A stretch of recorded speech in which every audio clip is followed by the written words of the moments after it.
اور جب بھی کوئی دعا کرے تو آج دعا کا طریقہ بتا رہا ہوں. فاطمہ کی آمد ہے، پاک زہرا کی آمد ہے. آج پھر دعا کا طریقہ صحیح سمجھ لو. صحیح دعا کا طریقہ جو ہے اس انداز میں ہے. یہ میری طرف سے تحفہ ہے مومنین کے لیے کہ جب بھی دعا مانگے اس طرح سے دعا مانگے، کسی بھی زبان میں ہو. اردو میں آپ دعا مانگ سکتے ہیں، پنجابی میں مانگ سکتے ہیں، سندھی میں مانگ سکتے ہیں، تمام اپنی جتنی بھی کسی کی کوئی مادری زبان ہے اس میں یہ دعا مانگ سکتے ہیں. میں اردو کے اندر یہ آج بتا رہا ہوں، آپ اس انداز میں دعا مانگے، انشاءاللہ اللہ اس دعا کو رد نہیں کرے گا. لیکن میرے بھائیوں، میری بہنوں، مومنین و مومنات، مسلمین و مسلمات، فقط ایک چیز کر لینا اور باقی دنیا کے اندر ہر گناہ کرنا، یہ ایسے نہیں ہوگا.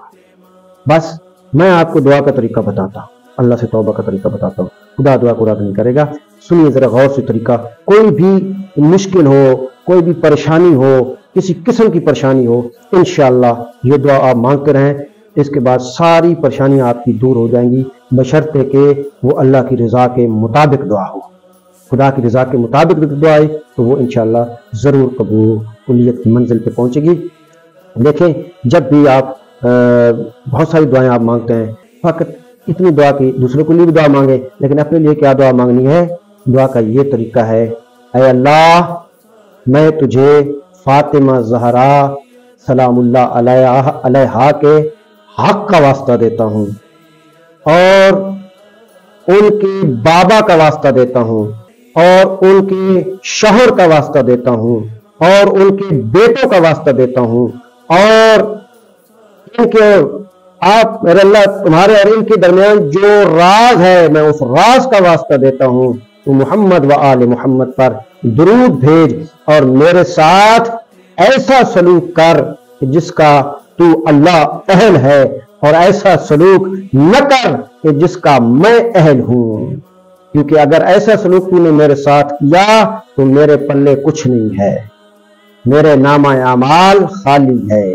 میں گناہوں کی معافی مانگنے آیا ہوں، میں توبہ کرنے آیا ہوں، میں تیرے دربار میں اپنے سر کو تسلیم خم کرنے آیا ہوں. میں نے جتنے گناہ کیے ہیں وہ شہوت انسانی کے تحت کیے ہیں، نہ تیری دشمنی میں کیے، نہ تیرے رسول کی دشمنی میں کیے، نہ تیری اہل و بیت کی دشمنی میں کیے ہیں. میرے اللہ تجھے ان کا واسطہ، یعنی پاک زہرا کا واسطہ، پاک زہرا کے بابا کا واسطہ، پاک زہرا کے شوہر کا واسطہ، پاک زہرا کے بیٹوں کا واسطہ، اور ان کے حق کا واسطہ، اور ان کے درمیان جو راز ہے ان کا واسطہ، یعنی ان کے اور تمہارے درمیان میرے اللہ جو راز ہے اس راز کا واسطہ.